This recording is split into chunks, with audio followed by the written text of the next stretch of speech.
Mister Duraimurugan, என்ன Bible class எல்லாம் எடுக்கிறீங்க வேற லெவல்ல? வேற பொழப்பே இல்லையா உனக்கு? ஓ, பைபிள் படிச்சினா பைபிளை பத்தி வெளியே எடுத்து சொல்லு அழகா. நீ விமர்சனம் வைக்காத. அசிங்கமா இல்லையா உங்களுக்குலாம்? என்ன தகுதி இருக்கியா நீ பைபிளை பத்தி பேசுற?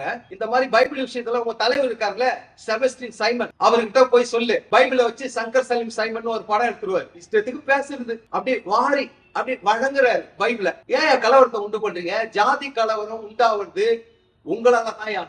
செபஸ்டின் சைமனும் சாட்டை துரைமுருகனால தான் ஜாதி கலவரம் உண்டாகுது தமிழ்நாட்டுல. இப்போ எங்கிருந்து இந்த ஜாதி கலவரம் உருவாகுதுன்னு பார்த்தா இவனுங்க 2 பேர் தான் காரணம்னு நினைக்கிறேன்.